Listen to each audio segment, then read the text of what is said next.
ځکه چې دا ماشومان ګلونه پوز رابېږي دی استاد دراولي او ته وی قاری صاحب دې ځان سره داخل کا قاری صاحب ته کله په جانماز مجاز یو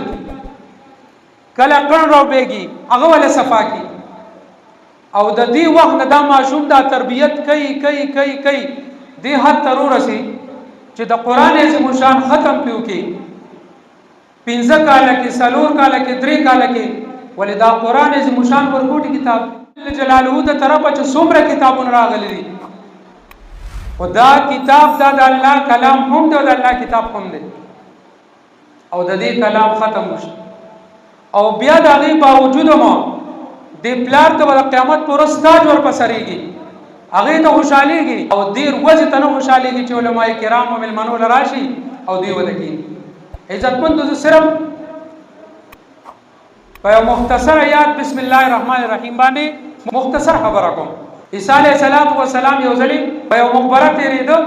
صاحب قبر والا باندې عذاب واپس چې دا غړه هراتو بیا هغه په خوشاله او راحت کې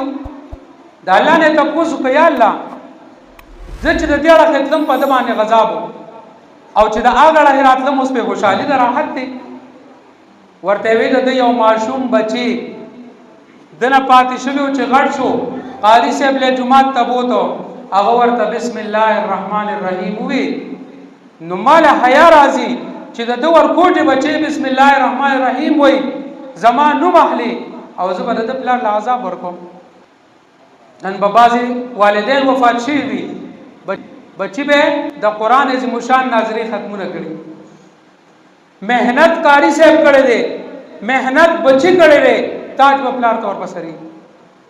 داغه باوجود پلار ناراضي خپلوان ناراضي دغه رنګ کلیوال ناراضي چې کوم انوارات تل تراوري زمون بابا مشر اولنی پیغمبر حضرت آدم علیه السلام دی بسم الله الرحمن الرحیم لک یوسف فائدې ته بیانو یدي څومره فائدې زمو ستا بچی ته پړم به وس قاری سے وای همغه تاسو بیا مولا مو بس لګیو سوک سوي په 15000 روپے زمو ستا بچی تناستی څومره د افسوس خبره را او چې ولا ورکو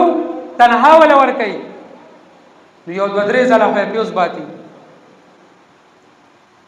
50 روپے ورځ جمعات له مدرسې له ورکای او په قاری سے به سوز الاسباتی سونه خبره کوي عزتمند د آیات ساته آدم علیہ السلام چې کله الله پاک دنیا ته را کوس کو د غنم دانه وکړه وی ګنا نه کړم پیغمبران د ګنا نه پاک دي خو خیرت وشوا دا غیر په وجه باندې آدم علیہ السلام سل کال جوړلی دي او سل کال بعد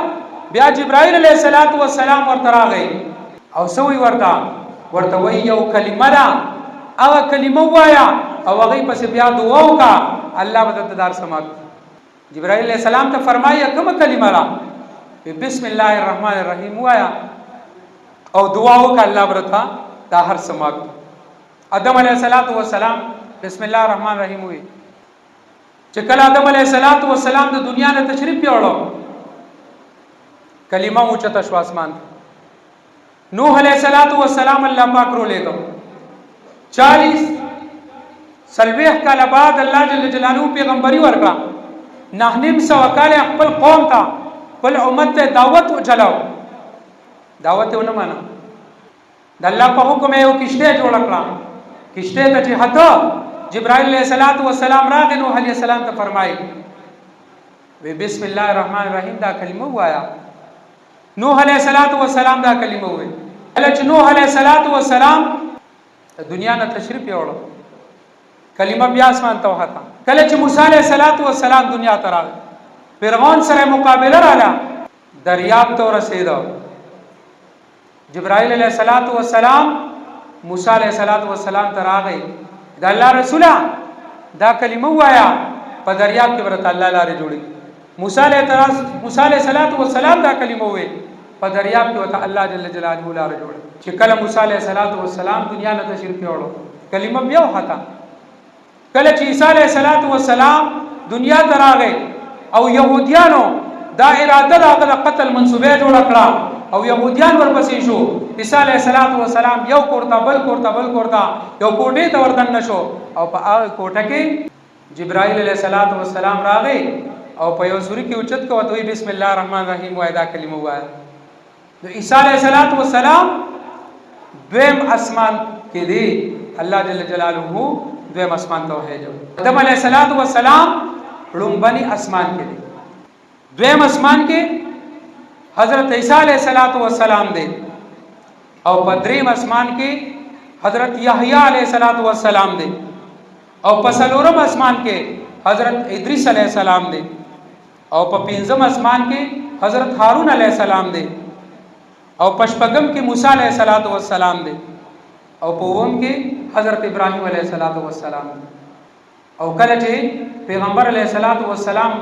ته د مکی مشرکانو د قتل منسوبې جوړ کړي نو پیغمبر علیه السلام د الله په حکم هجرت کو د مکی مکرمینا. کله چې هجرت کو د مکی مکرمه مشرکان د پیغمبر علیه السلام د کور نه چاپیر شو. جبرائیل علیه السلام راغی او ورته سوی دا الله رسوله دا کلمه وایا بسم الله الرحمن الرحیم او عذر کورا دا کافران بدانی دي دا وړاندې شي. پیغمبر علیه السلام دا کلمه